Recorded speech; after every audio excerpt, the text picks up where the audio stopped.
dia, amigos e amigas da FM Padre Cícero. Programa Dicas de Saúde chegando para você viver melhor. Eu sou Péricles Vasconcelos, médico gastroenterologista, aparelho digestivo e clínico.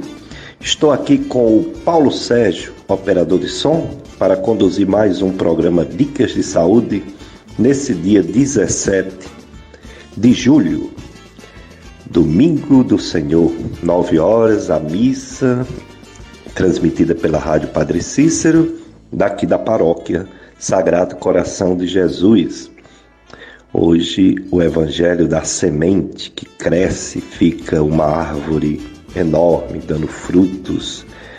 Também das outras sementes que são jogadas em qualquer local e se multiplica, né, e faz também muitas plantas, muitas árvores. É um evangelho belíssimo sobre o reino de Deus, sobre a evangelização. Nosso Senhor Jesus Cristo falando em parábolas para os discípulos que os seguiam. Eles não entendiam às vezes as parábolas, então ele explicava depois para eles o significado de cada parábola do reino de Deus. O programa Dicas de Saúde tem como objetivo promover saúde, bons hábitos de vida, boa alimentação, sem muitas gorduras, sem muitos açúcares, carboidratos, sem muito sal, sem vícios, né? Sem vida, sem muito álcool, para o vício do cigarro, que é prejudicial para vários órgãos do nosso corpo. A gente incentiva sempre a atividade física, é fundamental para uma saúde. A atividade física para todos, independente da condição de cada um, da idade, da limitação física. A atividade física para todos. Hoje, no Dicas de Saúde, um assunto muito importante, uma novidade, uma evolução da ciência do conhecimento. Ciência quer dizer conhecimento. Uma evolução da medicina.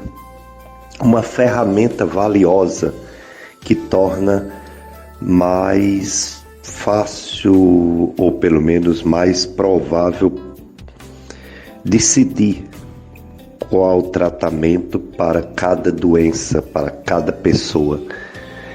Chama-se medicina baseada em evidências científicas. Hoje é o nosso assunto. São os estudos científicos, como provar se um medicamento funciona ou se ele não funciona, como provar que um exame descobre doença ou não ajuda a descobrir doença. Então, essa ciência chamada medicina baseada em evidências lida com estatística, com matemática, com probabilidades, e faz com que as decisões dos médicos compartilhada com a pessoa doente não seja mais uma coisa assim de invenção da cabeça de cada médico. Não. É testado o medicamento, é testado o tratamento, é testado o exame para saber se ele realmente é útil para ajudar as pessoas a descobrir o que tem e ajudar as pessoas a tratar a sua doença. Então esse é o assunto de hoje, medicina baseada em evidências científicas. O nosso convidado é um médico cardiologista, eletrofisiologista, o Dr. José Nunes Alencar. Ele mora em São Paulo, mas é daqui da região, da nossa região. Foi aluno da Estácio FMJ, depois foi residente em clínica médica e depois se especializou em cardiologia, coração. Tem livro escrito sobre essa medicina baseada em evidência científica. Tem livro também de eletrocardiograma. Então será um assunto interessantíssimo hoje sobre a evolução, as novidades, a medicina moderna. Esse programa, assim como os outros, você pode ver em outro momento nas nossas redes sociais, no YouTube. Lá no YouTube tem os podcasts. O que é podcast? São áudios gravados, os programas gravados. Você entra na internet, entra lá no YouTube e bota a palavra podcast, que se escreve P-O-D-C-A-S-T, podcast, né? E os podcasts da Gastroclínica Vasconcelos e também os podcasts Dicas de Saúde. Todos os programas gravados lá para você assistir em outro momento ou indicar para outras pessoas. Tem também a gravação no site clubesintonia.com. Clubesintonia.com é o site do radialista Tony Santos. E o Tony Santos deixa gravado também 4 programas, Dicas de Saúde, os 4 últimos, para você ouvir em outro momento. Infelizmente, nós não teremos mais uma vez a nossa live. Talvez em agosto a gente volte com a live do Facebook. Mas é assim mesmo, né? A gente vai, conforme as limitações, vai levando. O importante é que é um programa, uma entrevista de grande qualidade para os ouvintes da FM Padre Cícero. Então, nós vamos apresentar o nosso convidado. Como eu falei, é o Dr. José Nunes Alencar. Dr. José Alencar, ele é professor de residência médica em cardiologia no Instituto Dante Bussanese, de cardiologia, em São Paulo. Ele é também eletrofisiologista no Hospital 9 de Julho. Ele é autor do livro Manual de Medicina Baseada em Evidências e também do livro Eletrocardiograma. Ele é cardiologista, o Dr. José Alencar, eletrofisiologista, e vai responder sobre essa medicina baseada em evidências científicas, vai falar sobre os estudos científicos, as pesquisas, o grau de importância, do peso de cada pesquisa para que o médico tome decisões sobre determinado medicamento, determinado exame, determinado tratamento para cada pessoa que está doente.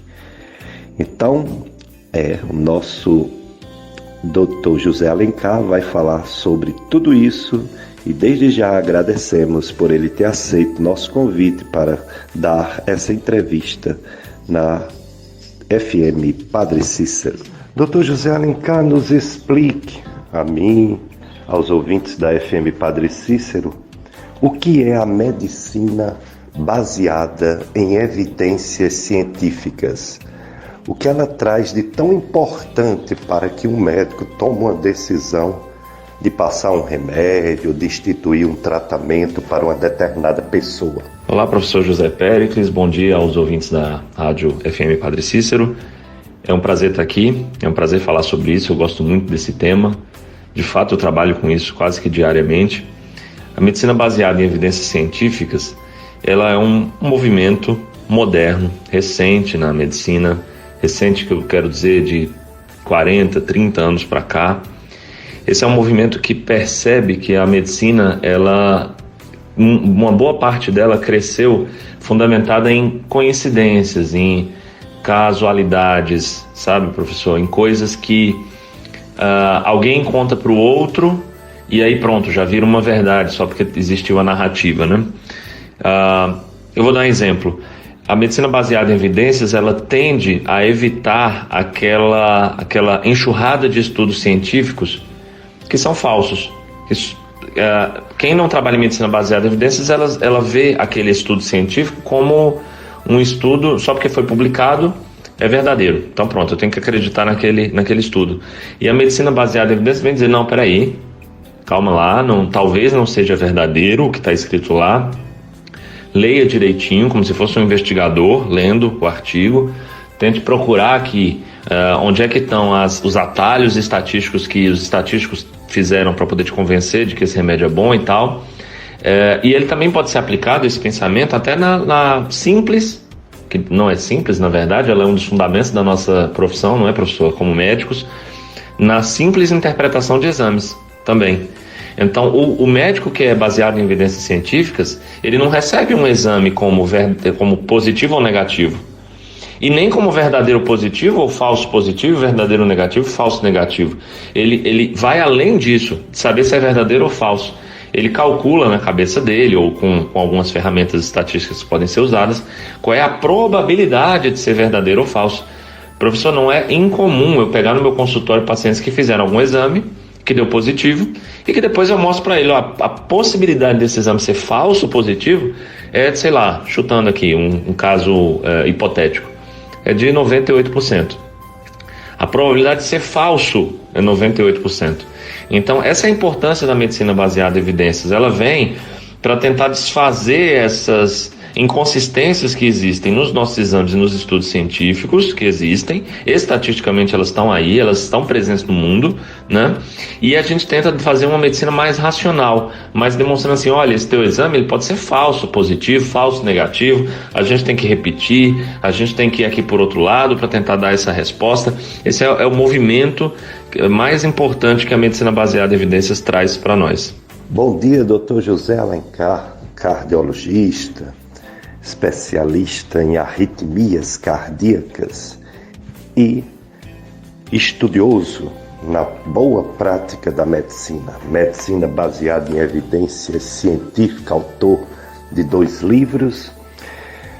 Obrigado, Dr. José Alencar, por ter aceito o convite de participar do programa Dicas de Saúde. Muito bem, é isso mesmo. O método científico, professor, ele tem diversas maneiras da gente relatar alguma coisa. Eu posso fazer um relato de caso, por exemplo, que é muito comum em medicina. Eu tenho um caso de um paciente que eu acho curioso por alguma razão, porque ele é raro, ou porque esse exame aqui veio positivo e esse exame é raro, ou porque o paciente não devia ter esse exame positivo e tem. Enfim, a gente relata o caso para uma revista científica, tá? Só que esse relato de caso pode não ser para uma revista científica, pode ser feito no elevador de um hospital também. Não deixa de ser um relato de caso, né? Estou contando uma história dentro do elevador e tem estudante de medicina me ouvindo. Esse exemplo do relato de caso é o pior tipo de estudo científico que pode existir. Apesar de ser importante, é muito interessante que nós contemos histórias, que nós contemos nossas experiências. Daí a gente não pode tirar uma relação de causalidade. O que significa causalidade? Que uma coisa causou a outra, necessariamente. Só porque algo veio antes de outra coisa, não significa que aquele algo causou a outra coisa. Eu escovo os dentes todos os dias para ir trabalhar, né? Mas não é porque eu escovo os dentes que eu vou trabalhar. Eu não trabalho porque eu escovo os dentes, mas eu escovo os dentes antes, né? E o relato de caso é muito isso. Só porque aconteceu uma coisa que eu relatei, não significa que aquelas coisas são realmente causais. Uma causou a outra, que minha história faz um sentido perfeito. Mesmo que faça um sentido perfeito, não tenho como comprovar só com um relato de caso isso. Aí o método científico ele vai evoluindo, ele vai criando novas maneiras de tentar tirar o peso dessas evidências que a gente chama de evidências anedóticas. São evidências que são importantes para alguma coisa. Veja, é muito importante contar histórias, é muito importante ensinar os internos de medicina dentro do elevador de um hospital, não é? Mas para que eu consiga ter uma relação de causalidade, eu preciso ter pesquisas metodologicamente mais robustas, mais bem feitas, também mais caras até, né? São pesquisas que elas vão mudando a sua metodologia para evitar de maneira sistemática esses erros, esses vieses, essas falhas, essas coincidências, a nossa propensão humana a acreditar em histórias, mesmo que só porque a história faz sentido, mesmo que a história depois não seja verdadeira. Então o método científico ele trabalha muito para isso, e o médico baseado em evidências ele está o tempo todo pensando nisso. Tá bem, legal, bacana esse teu relato de caso, mas você consegue comprovar que houve causalidade com um relato de caso? A resposta vai sempre ser não consigo. Então sabe aquela história aqui, exagerando agora, né? Indo até a ponta final dessa problemática. Sabe quando alguém fala assim, olha, tomei tal remédio e me curei. Isso é um relato de caso, isso é uma história que você está contando. Você não consegue me comprovar que uma coisa levou a outra. Pode ter sido apenas uma coincidência. Você tomou tal remédio e você se curou. Em outra mão, em outro lado aqui, outra via, outra estrada, você se curou, né? No final você chegou no mesmo caminho, mas não dá para saber se não foi uma pura coincidência. Dr. José Alencar, o método científico utiliza diversos estudos para evidenciar a verdade ou se aproximar da verdade para diminuir o erro médico. Nos explique esses diversos estudos, os estudos que só vê relação de coisas com as doenças e outros que pode afirmar a causa de uma determinada doença ou a evidência científica de que um remédio pode beneficiar aquela doença e qual o peso, qual o valor de cada estudo desse. Eu fico imaginando a medicina do passado, onde não tinha esses estudos científicos. O médico, ele tinha uma experiência individual, passada de geração em geração, com muitos erros, mas não tinha como ninguém provar que ele estava fazendo algo errado. Hoje existem, métodos científicos, métodos de estudo para provar o que realmente é certo e o que não é certo e que mais prejudica as pessoas do que ajuda. Fale sobre essa evolução, a evolução do estudo científico na história da medicina. Eu tenho livros aqui, professor, de um médico chamado William Osler. Você com certeza conhece muito bem, você que foi meu professor exatamente de clínica médica. William Osler, ele é o pai da medicina interna, da clínica médica, como se faz hoje, né? Só que a medicina interna que ele fazia naquele tempo, 100 anos atrás, mais de 100 anos, 110 anos atrás, era uma medicina dessa forma como você falou, ainda era uma medicina que era passada de geração a geração. E eu conseguia perceber, eu lendo esses livros do William Osler, que enquanto ele escreve, ele está plenamente insatisfeito com o que ele mesmo está escrevendo. Porque o William Osler já conhecia o método científico antes do método científico ser descrito. Você consegue perceber pelas entrelinhas, pelo que ele está escrevendo lá nos textos dele, que ele não tem certeza do que está falando. Tanto é que ele mesmo cunhou a frase que é tão famosa e que todo médico deve conhecer, todo estudante de medicina deve se guiar por essa frase, que é: a medicina é a ciência da incerteza. A gente não consegue ter certeza de muita coisa que nós estamos fazendo exatamente por conta dessa natureza causal que nós não conseguimos comprovar em muitas coisas que nós atuamos, né? Ele se sentia, o William Osler, um médico americano, ele se sentia insatisfeito com isso, mas ao mesmo tempo ele falava: bom, mesmo com minha insatisfação, está aqui. O que existe hoje para fazer de medicamento é isso aqui, outro, né? Mas você consegue perceber muito bem que ele já previa que esse método científico ia se modernizar cada vez mais. Quanto mais se modernizar, professor, melhor para todo mundo. Melhor porque quando eu tiver a idade, por exemplo, de chegar a ter um infarto agudo, daqui para lá, novas técnicas vão ter sido criadas, técnicas que verdadeiramente reduzem a probabilidade de eu ter algum problema quando eu tiver meu infarto. E não falácias. Quanto mais espaço nós damos para falácias, quanto mais espaço nós damos para os relatos de caso, para as coisas anedóticas, para essas conversinhas de elevador, quanto mais tempo nós damos para isso, menos tempo nós damos para o que é importante e mais longe nós estaremos de um futuro em que a gente vai conseguir dar para as doenças cada vez mais um tratamento efetivo realmente. Esse é meu grande ponto, Eu não bato no relato de caso porque eu não gosto de historinha. Não é isso, historinha é muito bom, já falei aqui. Eu bato no relato de casa que enquanto nós estamos perdendo tempo